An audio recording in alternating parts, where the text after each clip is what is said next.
Bismillahirrahmanirrahim. Assalamualaikum warahmatullahi wabarakatuh. Alhamdulillah wassalatu wassalamu ala rasulillah amma ba'du. Saudara semua dimanapun Anda berada, alhamdulillah kita jumpa lagi di channel saya Om PRW untuk melanjutkan ngaji kita, kajian kita. Pada kesempatan yang lalu kita sudah menyelesaikan kajian kita sampai surat Al-Baqarah sampai ayat 233. Insya Allah pada perjumpaan kali ini akan kita lanjutkan untuk kajian kita surat Al-Baqarah ayat 234 sampai 237. Hadirin sekalian, terima kasih bagi Anda yang telah setia mengikuti acara ini dan juga mungkin bagi Anda yang baru bergabung di acara ini. Semoga apa yang kita laksanakan, apa yang kita ikuti, apa yang kita kaji tentunya mendatangkan manfaat, mendatangkan hidayah, jadi petunjuk buat kita semua. Hadirin sekalian, pada kesempatan ini, sesi ini kami beri judul atau temanya adalah surat Al-Baqarah ayat 234 sampai 237, yaitu tentang masa iddah untuk istri yang dicerai mati ya atau ditinggal mati oleh suaminya. Kemudian ada juga poin tentang tidak boleh nikah siri. Ini mungkin perlu juga kita cermati seperti apa nanti penjelasan surat Al-Baqarah ini tentu harus kita pahami ya dengan sebaik-baiknya agar dalam kehidupan kita tidak salah langkah dan tidak ada pelanggaran-pelanggaran yang kita lakukan terhadap ayat-ayat Allah. Hadirin sekalian, mari kita ikuti kajian kita. Tentu seperti biasa, Anda bisa menyimak dengan bacaan yang akan kita baca, atau Anda bisa mengikutinya ya. Yaitu tema kali ini surat Al-Baqarah 234 sampai 237 ya, masa iddah untuk istri yang dicerai mati dan tidak boleh nikah siri. Hadirin sekalian, mari kita ikuti bacaannya. Bismillahirrahmanirrahim. Walladzina yutawaffawna minkum wa yazaruna azwajan yatarabbasna bi anfusihinna arba'ata ashhurin wa asyra. Fa iza balagna ajalahunna fala junaha 'alaikum fima fa'alna fi anfusihinna bil ma'ruf. Wallahu bima ta'maluna khabir. Wala junaha 'alaikum fima aradtum bihi min khitbatin nisa'i aw akhnantum fi anfusikum alimallahu annakum satazkurunahunna walakin la tuwa'iduhunna sirran illa an taqulu qawlan ma'rufa wala ta'zimu uqdatan nikahi hatta yablughal kitabu ajalah wa'lamu annallaha ya'lamu ma fi anfusikum fahzaruhu wa'lamu annallaha ghafurun halim. La junaha 'alaikum in talaqtumun nisaa ma lam tamassuhunna aw tafridu lahunna fariida wa matti'uhunna 'alal musi'i qadaru wa 'alal muqtiri qadaru mata'an bil ma'ruf haqqan 'alal muhsinin. Wa in talaqtumuhunna min qabli an tamassuhunna wa qad faradtum lahunna faridatan fanisfu ma faradtum illa ayyafuna aw ya'fu alladhi biyadihi 'uqdatun nikah wa an ta'fu aqrabu littaqwa wala tansaul fadla bainakum innallaha bima ta'maluna basir. Shadaqallahul azim. Hadirin sekalian, seperti biasa kita melanjutkan kajian bahasanya. Untuk selanjutnya akan kita lanjutkan dengan kajian maknanya ya. Jadi mohon bersabar karena penting juga untuk kita pahami bahasanya agar nanti ketika kita membahas maknanya kita sudah paham ya. Karena mungkin mana yang akan kita sajikan atau akan kita kaji ini ternyata mungkin saja barangkali ada perbedaan pendapat yang selama ini opini-opini yang sudah kita tangkap duluan ternyata Al-Quran ngomongnya demikian. Jadi kalaupun kita berbeda dengan Al-Quran maka tentu yang akan kita pilih adalah kita mengikuti Al-Quran. Hadirin sekalian, kita mulai dari ayat 234 ya. Walladzina yutawaffawna minkum wa yazaruna azwajan ya. Nah, ini alladzina. Alladzina ini isim mausul ya. Kemudian dilanjutkan dengan jumlah sila ya. Jadi isim mausul dilanjutkan dengan jumlah sila ya. Nah, alladzina kemudian dijelaskan oleh yutawaffawna minkum wa yazaruna azwajan. Yutawaffawna ini asalnya wafat. Mungkin kalau kita suka dengar istilah wafat ya. Asalnya wafat. Kemudian menjadi pola 4 huruf jadi tawafat.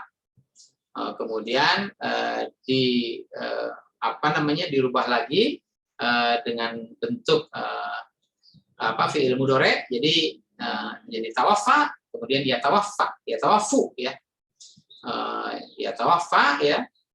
Kemudian karena ada bentuknya menjadi fi'il majhul jadi yutawaffa ya. Yutawaffawna. Nah, ini domirnya hum ya.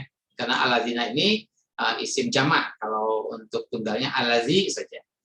Nah, jadi ini bentuknya fi'il mudhari majhul ya. Kemudian minkum, min huruf jar, humnya majrur ya. Nah, kemudian wa yazaruna azwajan. Ini wa-nya ini waw ataf ya, dia mengikuti pada fi'il yang ada di depannya ya. Karena ini fi'il. Nah, yazaruna ini fi'il mudhari dhamir hum ya.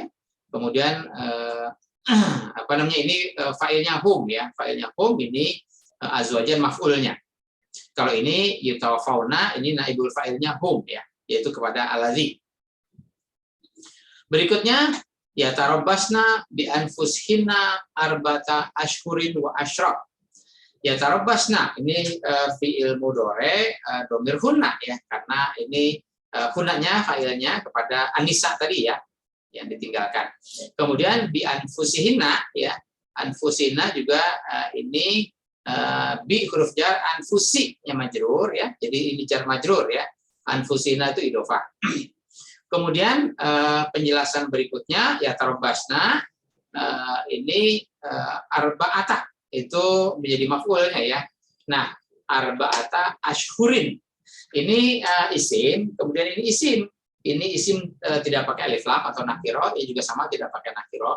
Tidak pakai alif lam ya nakiro.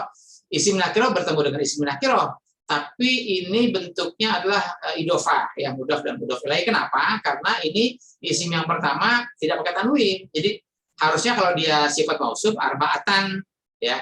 Tapi karena ini arba'ata, ya, jadi perlu juga dipahami arba'ata ashhurin ya. Jadi ini pakai tidak pakai tanwin, ya ini pakai tanwin, maka ini bentuknya menjadi mudhaf ya. Idhofah ya. Mudhaf dan mudhaf ilaih. Arba'ata ashhurin wa ashron ya, wa ashron. Ini tambah ya. Kemudian faiza balagna ajalahunna. Iza ini syarat ya. Syaratnya adalah balagna ajalahunna. Balagna ini balagho ya. Itu fi'il madi dhamir hunna ya. Ajalahunna. Ajalah ini maf'ulnya, ajalahunnanya idhofah. Kemudian jawab syaratnya adalah fala junaha alaikum fima fa'alna fi anfusihinna bil ma'ruf. Nah, itu jawab syaratnya ya. Nah, ini fa-nya fa jawab, la-nya la nafi ya, menyatakan tidak. Kemudian junaha ya. Fala junahun. Fala junaha alaikum ya. Jadi junaha ini isim la ya. Isim la, kemudian ini alaikum itu menjadi khobar la ya. Fala junaha alaikum, kemudian alaikum fima ya, fima fi huruf jar maknya majrur, maknya ini mausul ya, maka dilanjutkan dengan jumlah sila yaitu fa'alna fi anfusina bil ma'ruf ya. Fa'alna dari kata fa'ala, fa'alna ini dhamir guna juga sama. Kemudian fi anfusina bil ma'ruf, fi huruf jar anfusihinna nya majrur ya. Kemudian bil ma'ruf juga jar majrur. Ini fi anfusina bil ma'ruf ini muta'alliq kepada fa'al. Kemudian wallahu bima ta'maluna khabirun. Wallahu ini mubtada karena dia barisnya dhamma statusnya marfu. Khabirun ini khobar. Ini juga sama barisnya dhamma statusnya marfu. Jadi mubtada khobar itu mubtada khobar dua-duanya marfu ya. Kenapa? Tapi ingat ini bentuknya ini ma'rifah ya. Kemudian nakirah, jadi dia bentuknya jadi mubtada khobar. Kemudian wallahu khabirun ya, mubtada khobarnya bima ta'maluna. Bi huruf jar maknya majrur, maknya bentuknya adalah isim mausul, jumlah silanya adalah ta'maluna ya. Berikutnya wala junaha alaikum fima aradtum bihi min khitbatin nisa'i. Nah, ini kan tadi ada syarat yang jawab syarat yang pertama ya. La junaha alaikum.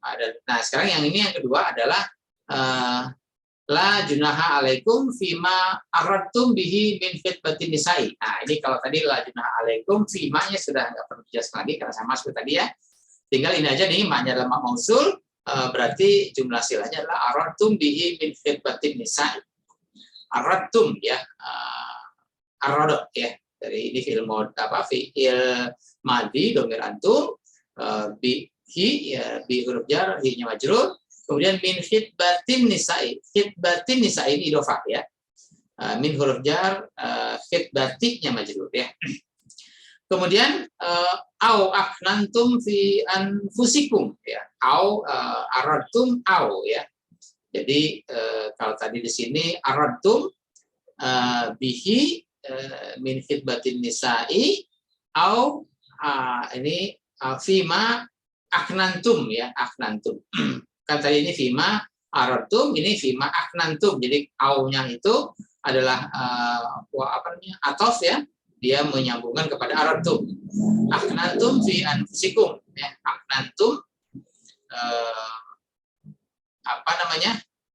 ini juga fi'il madi dhamir antum, fi anfusikum fi huruf jar, anfusinya majrur ya. Anfusikumnya idhofah. Kemudian alimallahu annakum satazkurunahunna ya. Alima ini fi'il madi dhamir huwa-nya adalah Allah ya. Jadi Allahnya sebagai fa'il karena barisnya dhamma statusnya marfu ya. Jadi ini fi'il fa'il, kemudian maf'ulnya adalah annakum satazkuruna. Nah, maf'ulnya kita breakdown menjadi annakum satazkuruna. Annakum itu ada anna itu sama seperti inna ya. Dia menasabkan isim dan merofakkan khobar. Jadi isimnya adalah akum ya, kemudian khobarnya satazkuruna. Tapi khobarnya berbentuk jumlah fi'liyah. Kita uraikan lagi. Ini ada sa-nya itu huruf ya. Kemudian tazkuruna. Tazkuruna itu asal katanya zakaro ya. Zakaro yazkuru. Tazkuruna itu berarti fi'il mudhari dhamir antum. Kemudian hunna-nya maf'ulnya gitu ya. Jadi ini dia sebagai khobar tapi dia ini menjadi sebuah kalimat gitu kan. Ini namanya bertingkat-tingkat, kalimat yang bertingkat-tingkat ya. Kemudian ini khobar dari kum gitu kan. Nah, sedangkan anakum satazkuruna itu menjadi maf'ul dari alima gitu ya. Walakin la tuwa'iduhunna sirran ya. Walakin ini menyatakan kebalikan ya. La tuwa'iduhunna sirran. La itu menyatakan tidak ya atau nafi ya. Kemudian tuwa'iduhunna ya.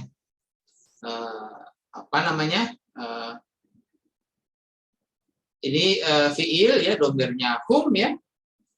Kemudian wa'ada ya, wa'ada yaidu.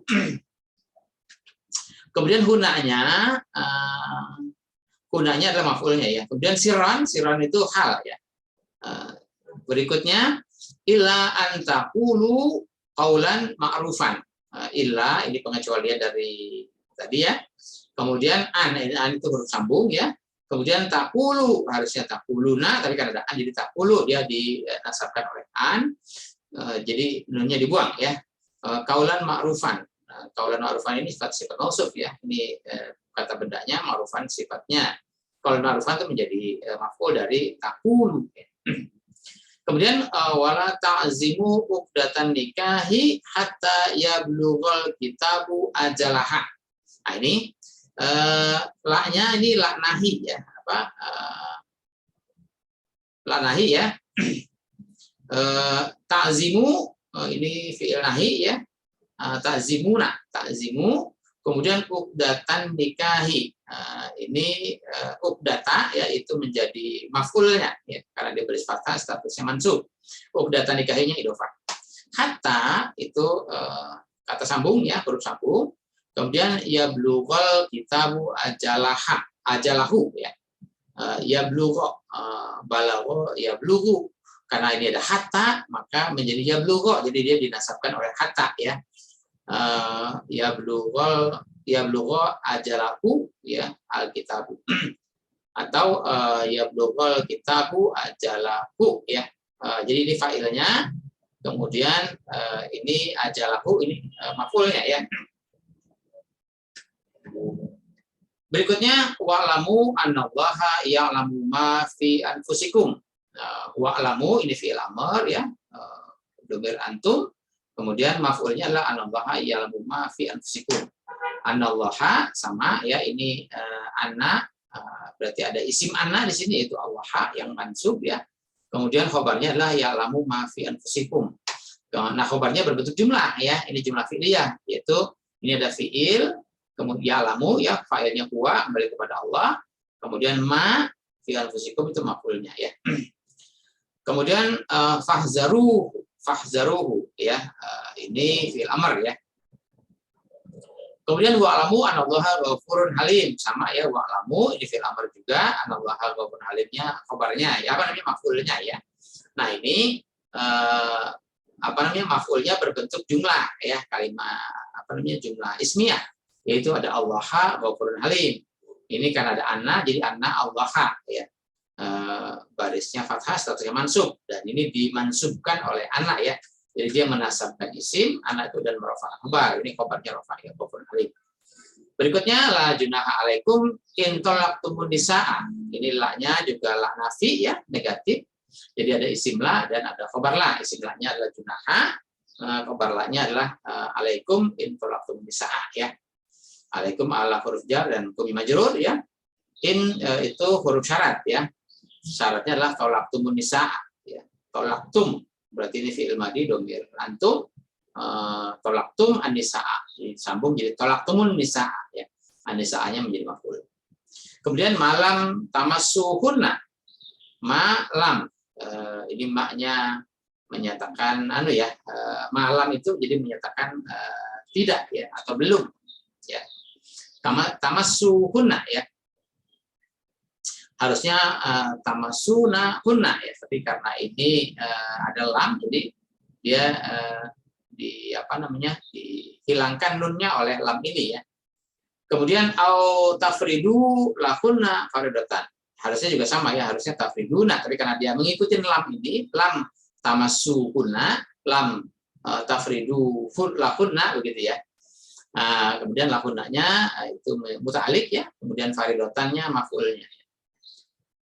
Wa mati'uhunna, mati. Nah, ini fi'il amr ini ya, mati, mati'a, mati'u gitu ya, fi'il amr, dhamir antum ya, mati'uhunna. Gunanya maf'ul.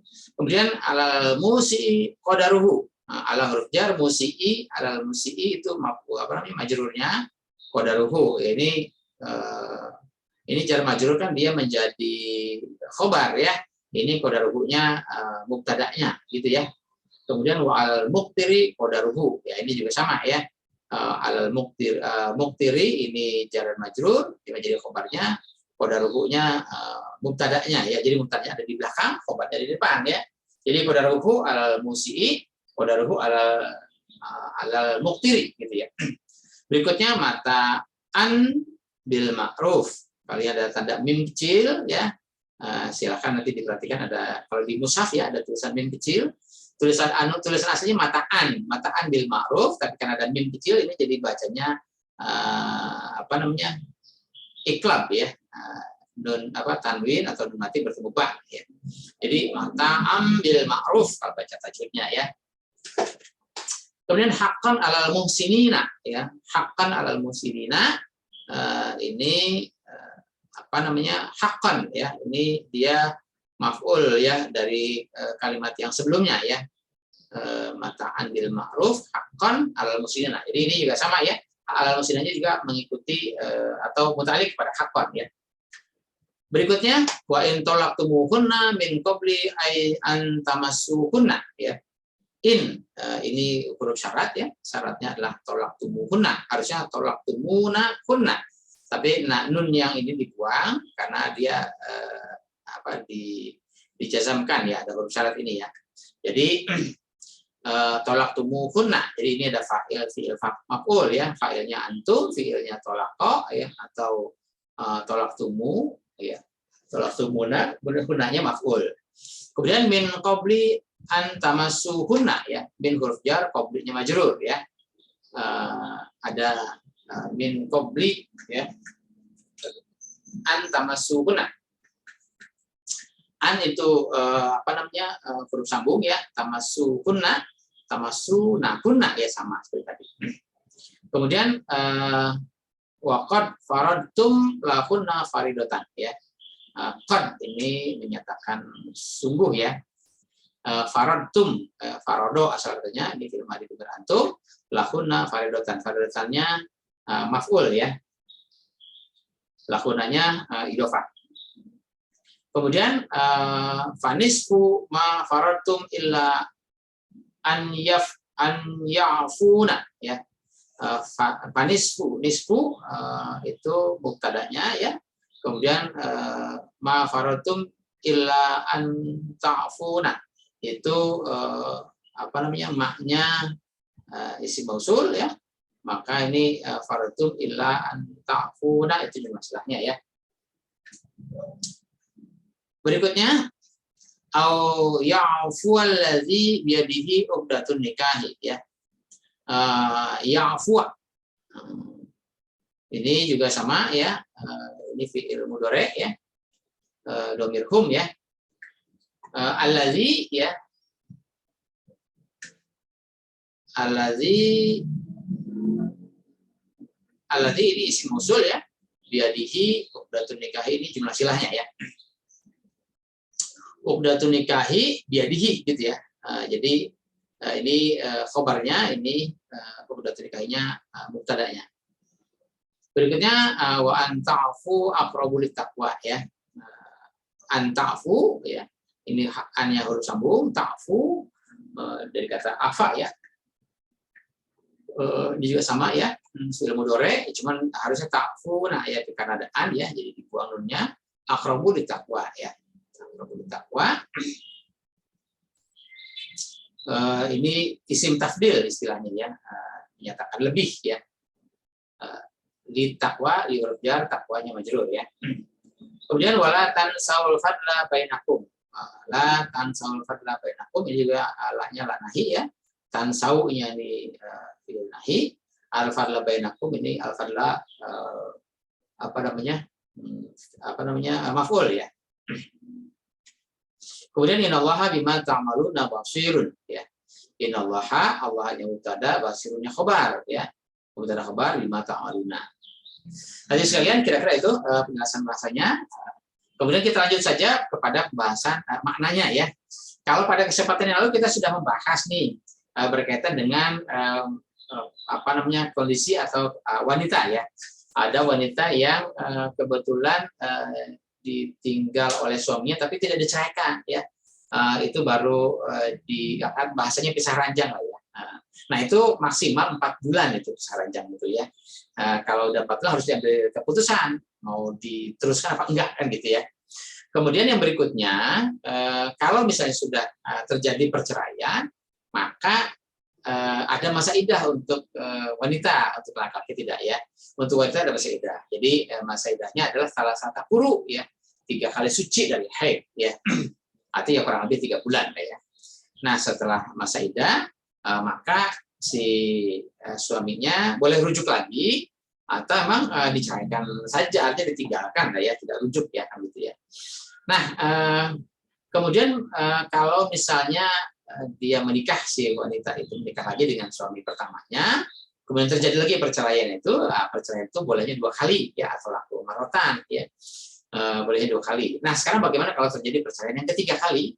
Maka kalau perceraian 3 kali, maka si suami yang pertama ini tidak boleh menikah istrinya kalau mungkin pada suatu saat dia mau kembali lagi, mau rujuk lagi, ya. Maka harus si wanita ini harus menikah dulu dengan wanita laki-laki lain, ya. Nah, tapi ternyata laki-laki lain yang dinikahi ternyata hidupnya aman-aman saja, artinya mereka bahagia. Ya tentu laki-laki yang pertama ya tidak bisa lagi menikahkan kepada mantan istrinya, ya. Tapi andai kata si laki-laki yang menikah dengan mantan istri ini laki-laki lain, ya, kemudian dia ternyata bercerai lagi, maka yang suami pertama baru boleh menikah lagi kepada mantan istrinya itu, ya. Itu perlakuan, ya, atau ketentuan-ketentuan yang memang kita mesti pahami. Nah, jadi sekalian pada ayat ini bagaimana kalau orang dicerai, kan, tapi cerai mati bahasanya, ya. Jadi kalau cerai hidup itu suami istri masih hidup terus berpisah rumah tangganya. Itu namanya cerai hidup, ya, bahasanya. Ya, mungkin nanti di catatan KTP juga ada itu, ya, cerai hidup, ya. Nah, atau di status, ya. Nah, kalau misalnya cerai mati, artinya si suami istri berumah tangga sampai ajal memisahkan dia, kan gitu, ya. Sampai kematian yang memisahkan. Maka kalau ada kematian, maka suaminya yang ditinggal mati atau istrinya yang ditinggal mati, itu nanti istilahnya cerai mati, kan gitu, ya. Nanti mungkin di KTP juga disebutkannya cerai mati kalau memang nanti KTP jadi berbalik, ya. Hadirin sekalian, nah bagaimana perlakuannya dengan yang cerai mati ini?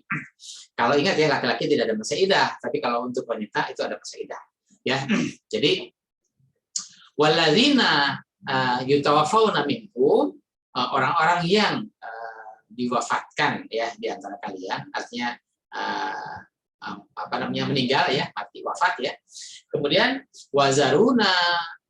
wayazaruna azwajan, ya. Dan mereka meninggalkan pasangannya, meninggalkan istrinya, ya. Ya tarobasna bi anfushinna arba'ata ashhurin wa asyra. Nah, ini, ya.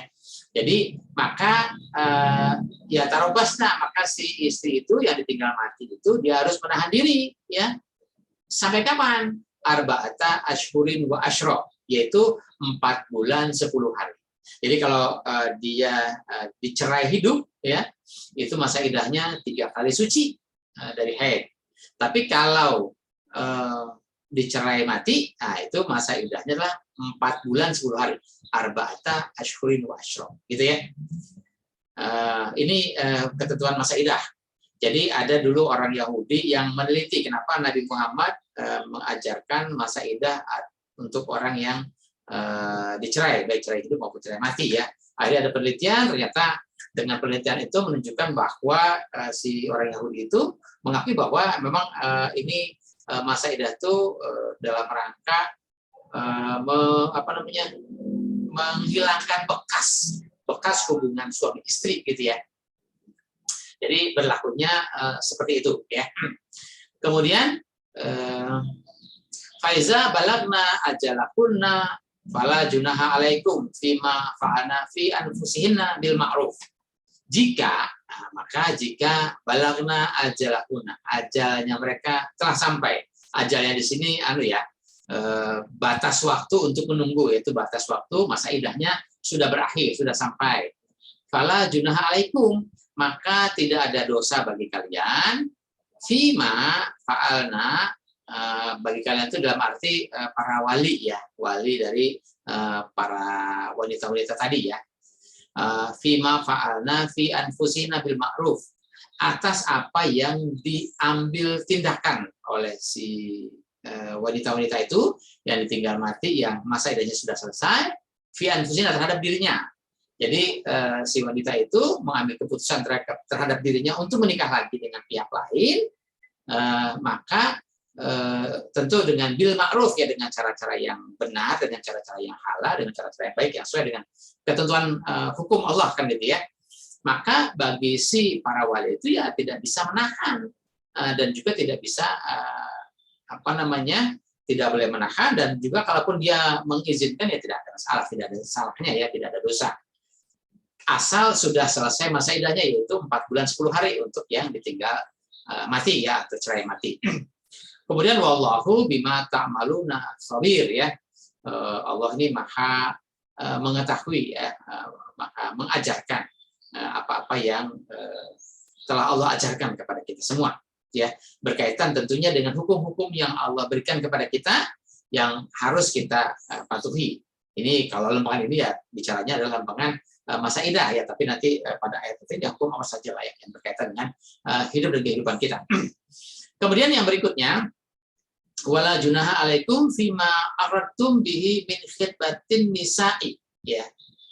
Dan tidak ada dosa juga bagi kalian fima aradtum, jika kalian itu untuk kepentingan diri kalian sendiri ya, untuk untuk urusan kalian, min khitbatin nisa'i, menghitbah, melamar ya gitu ya.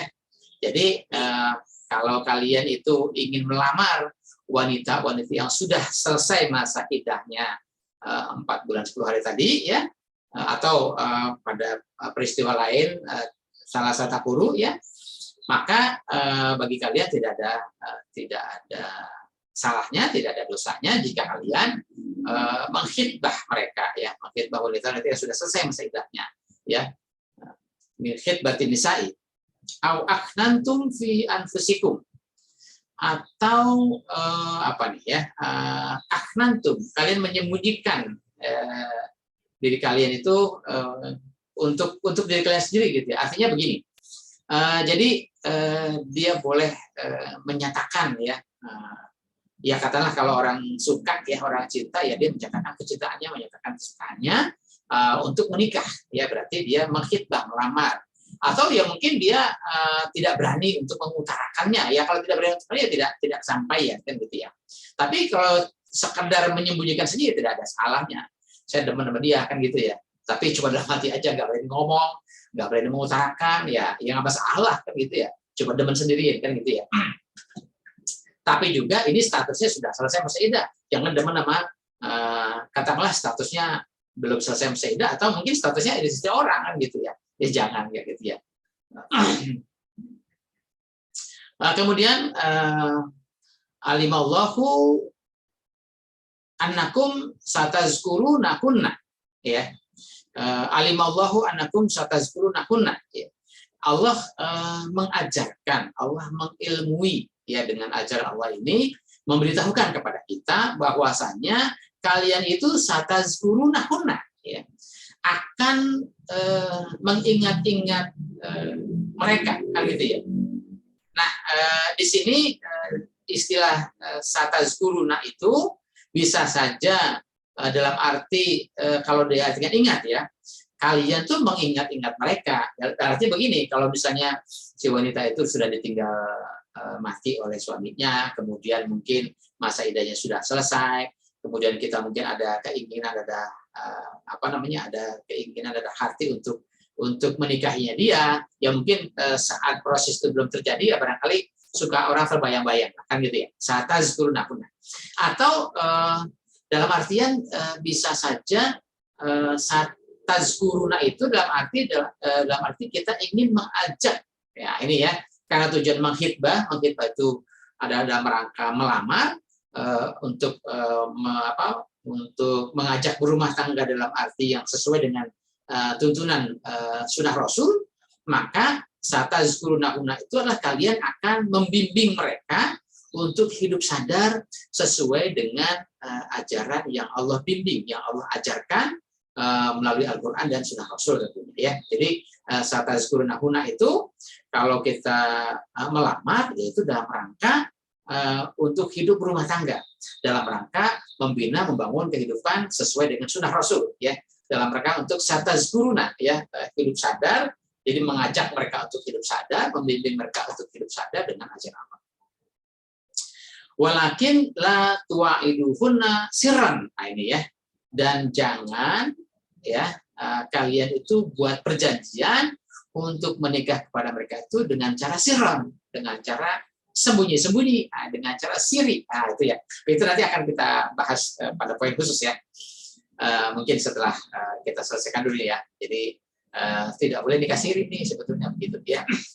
Illa antaqulu qaulan ma'rufa, kecuali ya, jadi yang boleh itu adalah nyatakan ya kepada mereka itu dengan pernyataan-pernyataan yang ma'ruf, ya, dengan pernyataan-pernyataan yang baik, ya.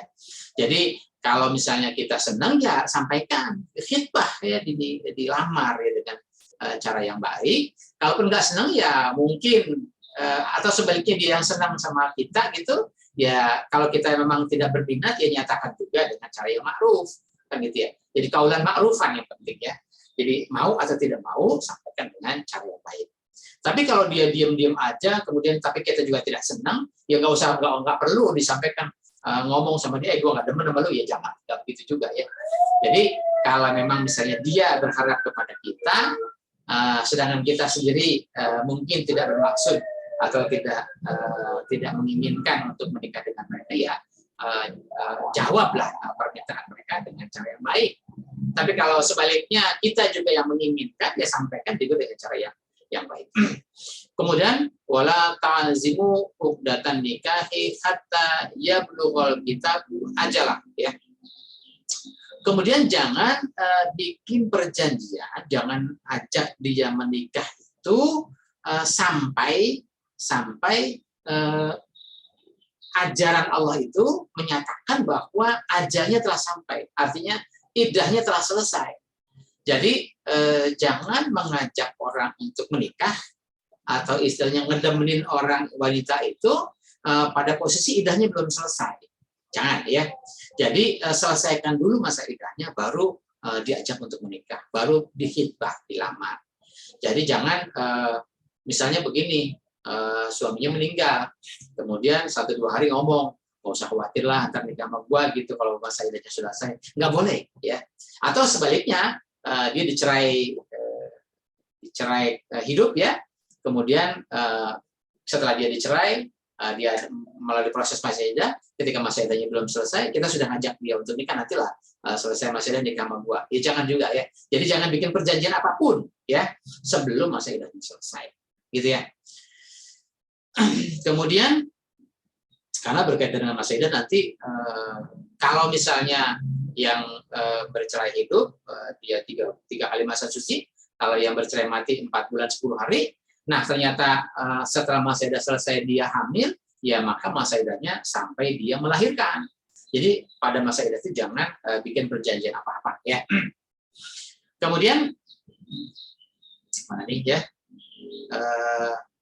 wa'lamu anallaha ya'lamu ma fi anfusikum, ya. Maka atau ketahuilah bahwa, sadarilah bahwa Allah itu telah mengajarkan, Allah Maha mengetahui terhadap apa yang ada pada diri kita, ya. Allah mengajarkan terhadap apa yang menjadi urusan kita semua. Fahzaruhu, maka berpegang teguhlah dengan ajaran Allah itu. Maka hidup sadarlah dengan ajaran Allah. Wa'lamu anallaha ghafurur rahim. Ketahuilah bahwa Allah dengan ajaran itu Maha pengampun, Maha memberikan bimbingan, Maha merombak hidup menjadi kehidupan yang lebih baik sepanjang kita mau mengikuti ajaran Allah. La junaha alaikum in talaqtumun nisaa malam tamassuhunna au tafridu lahunna faridatan. Nah ini hal yang baru lagi, tidak berdosa bagi kalian itu jika kalian telah menceraikan wanita, kemudian tapi wanita yang kalian ceraikan itu malam tamassuhunna, ya, kalian belum istilahnya belum disetubuhi gitu, ya. Artinya ada orang menikah, kemudian belum sempat berhubungan suami istri, kemudian sudah diceraikan, nah gitu, ya. Entah itu berapa lama periodenya terserah, ya. Yang penting dia menikah, kemudian dia belum sempat berhubungan suami istri, kemudian dia menceraikan, ya. Atau tafridu lahunna faridatan, ya. Ini mas kawinnya maharnya belum ditentukan, gitu, ya. Wa mati'uhunna alal musi qadaruh, ya. Jadi pertama kalian itu menikah, kemudian belum sempat hubungan suami istri, kemudian bercerai, maka perceraiannya tidak berdosa, gitu, ya. Atau dia menikah, kemudian dia kemudian dia bercerai dan maharnya belum diselesaikan, gitu ya. Maka perintah berikutnya adalah wamati'uhunna 'alal musi qadaru wa 'alal muqtiri qadaru, ya. Maka kalau maharnya belum ditentukan, justru yang lebih baik adalah mati'uhunna, berikanlah mereka itu sebuah pemberian, ya. Artinya kasih anu lah ya, memberikan pemberian, memberikan hadiah atau memberikan sesuatu yang terbaik lah bagi wanita yang diceraikan itu, ya. Nah, pemberiannya sebesar apa, kan gitu ya. Nah, wa alal musii qadaru, bagi yang berkeluasan harta, maka tentu pemberiannya disesuaikan dengan kemampuannya, ya. Artinya disesuaikan, bagi yang berkeluasan harta, bagi yang memang mampu, ya berikan dengan cara yang mampu, ya. Wa alal muqtiri qadaru, tapi bagi yang keterbatasan harta, ya sesuai semampunya, kan gitu ya. Artinya kalau orang yang mampu, ya dia harus memberikan dengan sebaik-baiknya, ya. Tapi kalau dia punya keterbatasan, ya tidak mampu, katakanlah, ya semampunya lah. Tapi tetap harus ada pemberian, ya. Kemudian mataan bil ma'ruf, ya, pemberian itu menghantarkan kita kepada kehidupan yang ma'ruf, yang lebih baik, ya. Karena satu sisi biasanya kan ketika orang terjadi perceraian, perpisahan itu ada sesuatu yang tidak baik, kan gitu ya. Perpisahan yang tidak menyenangkan tentu ya. Maka menjaga hubungan baik, kalau tadi belum sempat memberikan maharnya, ya dia harus diberikan istilahnya mut'ah, ya, muti, ya, matiu, ya, berikanlah sebuah pemberian, ya. Kemudian wa in talaqtumuhunna min qabli an tamassuhunna wa qad faradtum lahunna faridatan fanisfu ma faradtum illa ayyafuna aw ya'fu allazi bi yadihi 'uqdatun nikah. Nah, ini untuk menentukan titik komanya agak panjang. Jadi jika kalian menceraikan mereka, ya, si wanita itu min qabli an tamassuhunna, sedangkan kalian itu belum berhubungan suami istri, ya, belum disentuh, belum disetubuhi. Kemudian waqad faradtum lakunna faridatan, dan kalian sudah bayar, gitu ya, maharnya, ya. Fanisfu ma faradtum, ya, maka kalian berhak untuk setengah, ya, nisfu, ya, setengah dari mahar itu. Artinya begini, ketika kalian menikah, kemudian belum sempat melakukan hubungan suami istri, belum sempat disetubuhi, ya, kemudian terjadi perceraian, ya. Nah, setelah terjadi perceraian, kalian tuh sudah bayar maharnya.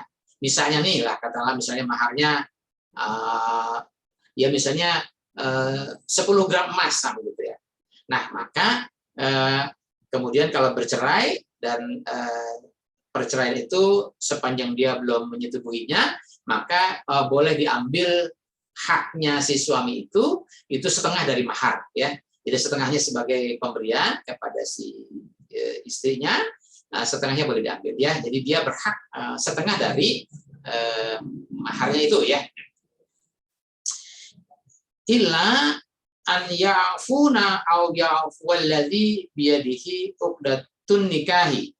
Nah, kecuali ada pengampunan, ada pemaafan, ya. Ada pemaafan atas mereka-mereka yang berkaitan dengan pemaafan ini, ya. Bisa jadi misalnya au ya'fuwa, atau yang dimaafkan, ya.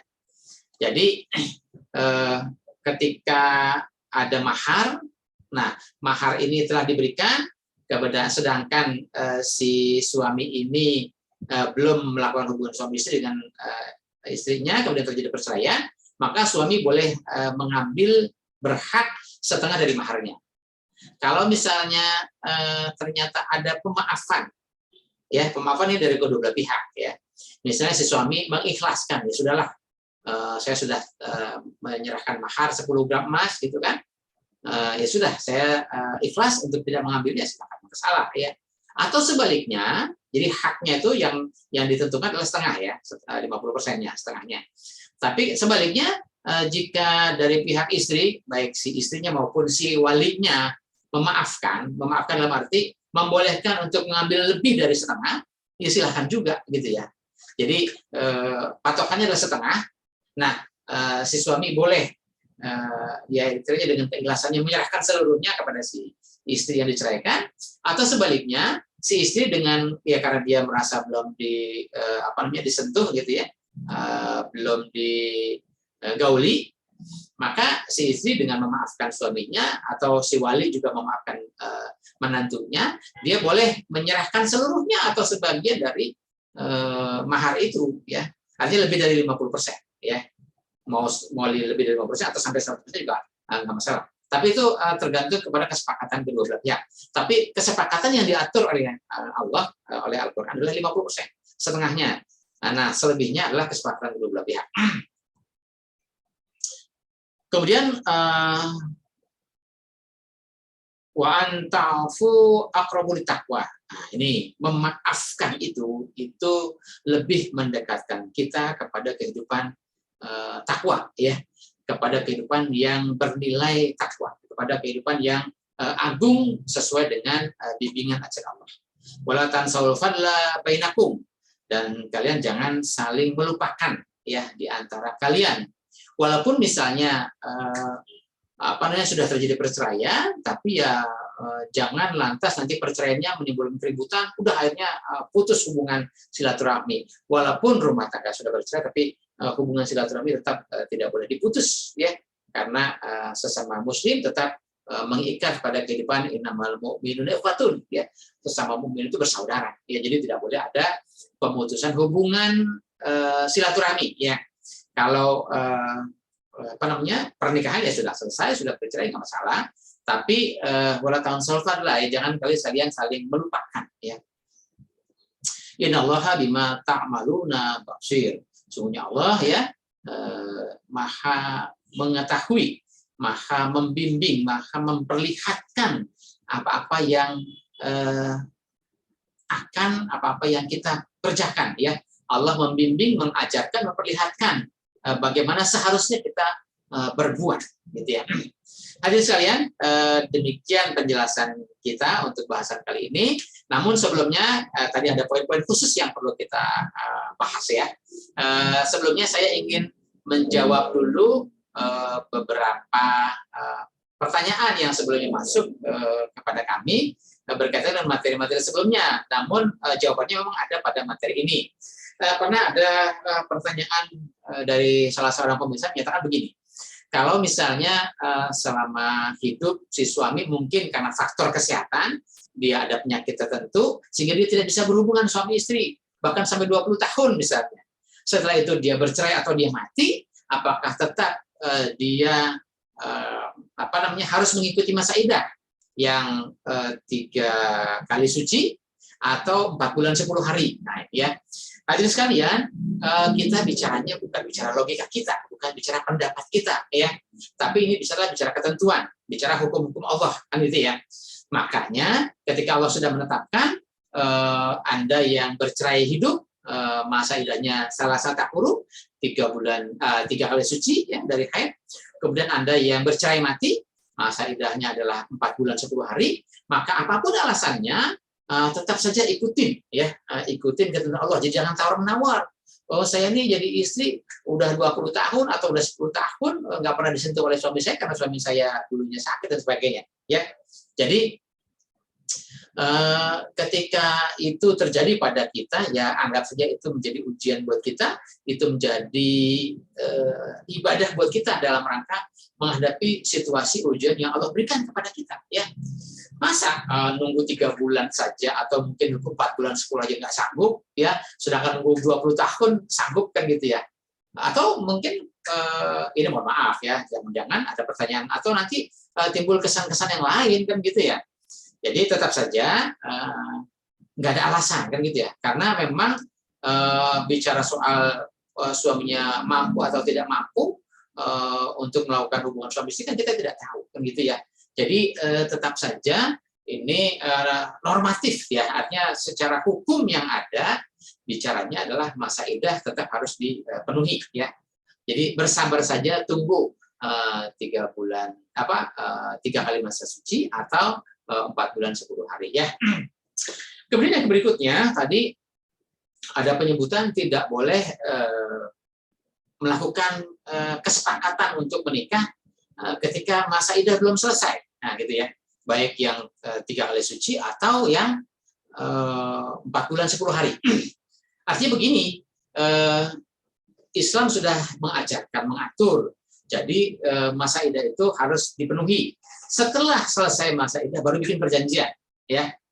Perkaranya misalnya begini, 3 bulan atau 3 kali masa suci selesai, atau mungkin 4 bulan 10 hari, hari hari ke-11-nya mungkin ya. Jadi 4 bulan 10 hari selesai, hari ke-11-nya dihitung, langsung hari itu melamar, hari itu menikah ijab kabul, nggak masalah. Yang penting sudah selesai masa idah dan tidak ada perjanjian sebelumnya. Artinya ketika nanti orang dia masa idahnya belum selesai, ntar tenang aja lu nikah sama gua ya, nggak ada begitu ya. Apalagi misalnya orang yang memang masa idahnya aja belum selesai, nggak boleh ya mungkin bahasanya benar-benar gitu ya, bersukaan ya, atau bikin perjanjian pernikahan ya, ketika masa idah belum selesai aja nggak boleh bikin perjanjian itu, apalagi suaminya masih ada, suaminya masih hidup, atau suaminya masih dia belum bercerai gitu ya. Jadi cerai hidup atau cerai mati, apalagi seperti itu, maka tidak boleh ada perjanjian. Nah, kalau itu namanya selingkuh, jadinya kan begitu ya. Jadi artinya suaminya masih hidup. Ada juga memang terus terang begini ya, suaminya masih hidup tapi memang kondisi sakit ya, mungkin sakitnya menahun, cukup lama kan gitu ya.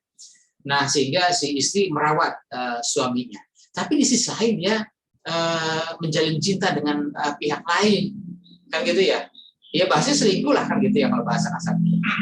Nah, akhirnya setelah suaminya meninggal, maka dia menikah dengan pihak lain kan gitu ya. Walaupun memang prosesnya dia nunggu masa idah, tapi tetap saja ini menjalin perjanjian ketika masa idah saja tidak boleh, apalagi suaminya jelas-jelas masih hidup kan gitu ya. Atau sebaliknya, yang cerai hidup nih tidak boleh bikin perjanjian ketika dia masih masa idah cerai hidup, apalagi suaminya masih ada, dia katakanlah bercinta dengan pihak lain atau berselingkuh dengan pihak lain, bikin perjanjian akan menikah dengan pihak lain, ya, sedangkan dia statusnya masih menjadi istri dari orang lain, gitu ya. Jadi ini ketentuan ya, jadi kita harus jelas ya. Bahasa hukum ya harus kita sampaikan secara gamblang, secara jelas, begitu ya. Jadi baik istri itu posisinya masih statusnya belum diceraikan, ya, atau statusnya memang masih ada suaminya yang suaminya belum meninggal, gitu ya. Walaupun suaminya sudah sakit, sudah tidak mampu ngapa-ngapain lah, atau katakan suaminya sudah mungkin koma, ya, ya tetap saja semua ketentuan harus ditempuh, harus dilakukan, ya. Kemudian berikutnya ada lagi tadi ya yang cukup perlu kita bahas adalah bahwa nikah siri. Nah ini ya, nikah siri ini kalau tadi dinyatakan bahwa jangan kalian bikin perjanjian untuk menikah secara siri. Nah gitu ya. Jadi begini, nikah siri nggak boleh. Kenapa nggak boleh? Karena emang sebetulnya yang namanya nikah itu harus diumumkan. Kalau misalnya kita ini pengantin baru ya, ketika mau nikah biasanya kan kita bikin bikin hajatan, bikin pesta pernikahan, bikin walimah lah kan gitu ya.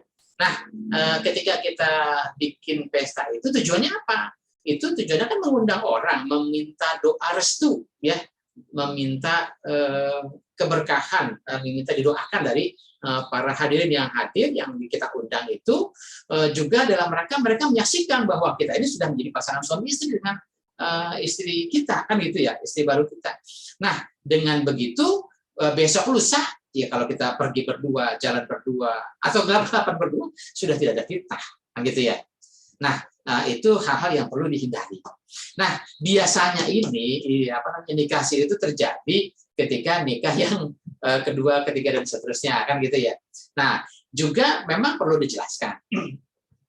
Kita tahu lah bahwa secara fikih itu hukum syarat nikah itu ada pasangan ya, ada calon mempelai pria wanita, kemudian ada walinya, kemudian ada 2 orang saksi, kemudian ada mas kawinnya, kemudian ada ijab kabul. Nah, ketika semua ini sudah dipenuhi, semua tercukupi, selesai, ya nikahnya sah. Gitu ya. Nikahnya sah, kan gitu ya. Yang tidak boleh adalah siriknya, yang tidak boleh adalah disembunyi-sembunyikannya. Misalnya, karena ini kebetulan nikah yang kedua, takut istri yang pertama tahu, maka nikahnya sembunyi-sembunyi. Nggak ketahuan orang, kan gitu ya. Nikahnya sah, yang tidak boleh disembunyikan.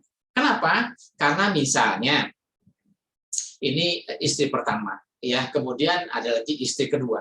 Nah, istri kedua ini disembunyikan sampai bertahun-tahun lah katakanlah. Satu ketika, misalnya ketika si suami meninggal, itu nanti berkaitan dengan misalnya ahli waris. Itu harus jelas catatan ahli warisnya siapa. Jadi jangan sampai nanti, katakanlah istri pertama mungkin punya anak, kemudian ini ada anak yatim dari istri yang kedua. Jangan sampai istri pertama dan anak-anaknya makan hak anak yatim dari istri yang kedua. Kenapa? Karena pembagian waris yang tidak jelas, gitu ya. Kemudian berikutnya bisa saja barangkali karena suaminya meninggal, istri pertama tetap disembunyikan, anak-anaknya mungkin juga disembunyikan, sampai satu ketika anak-anaknya sudah sama-sama besar. Kemudian mereka tiba-tiba kenalan, entah kenalan di mana. Kemudian mereka saling menjalin cinta, kemudian mereka ingin menikah. Kan ini menjadi sesuatu yang haram. Begitu ya. Jadi kenapa nikah itu harus dibuka di muka umum agar karena lembaga rumah tangga itu suci, lembaga rumah tangga itu harus jelas ya. Jadi jelas dari sisi nasabnya, keturunannya, saya anak siapa, Anda anak siapa, dan seterusnya itu harus jelas kan gitu ya. Kemudian jangan sampai nanti ada pernikahan yang malah jadi terlarang kan gitu ya. Kemudian yang berikutnya berkaitan dengan harta waris dan sebagainya ya, atau juga nanti misalnya hutang-hutang dan sebagainya. Nah, hal lain adalah ketika nikah siri ini ya, ini misalnya istri tua nih kan gitu ya, kemudian suaminya pengen nikah lagi, nikahlah dengan yang muda kan gitu ya. Nah, karena dia nikah lagi takut ketahuan dengan istri yang pertama, akhirnya sembunyi-sembunyi. Nah, ketika sembunyi-sembunyi, ketika si suami pergi ini kepada istri keduanya atau istri mudanya, nanti bilangnya apa di rumah?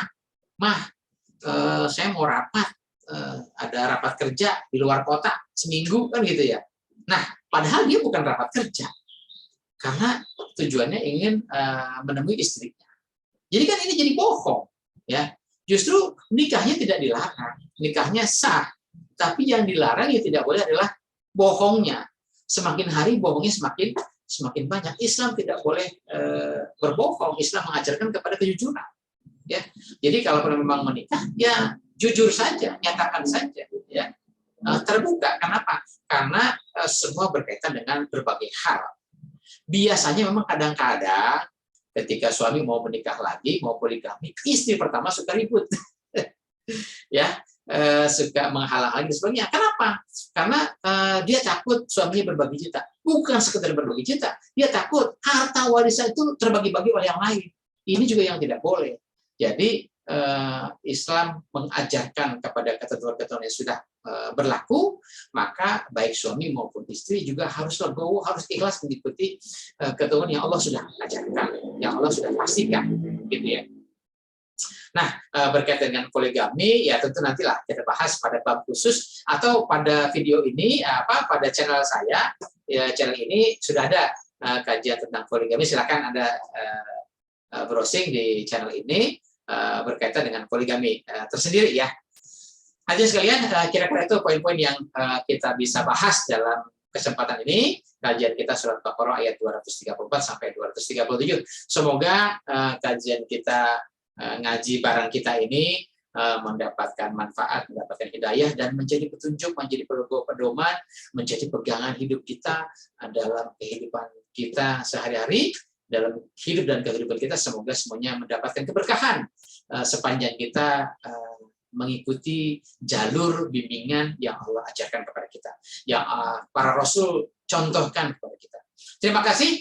Bila ada kekurangan dan hal-hal yang tidak berkenan, semata-mata kelemahan saya mohon maaf. Akhirul kalam, billahi taufiq wal hidayah. Wassalamualaikum warahmatullahi wabarakatuh.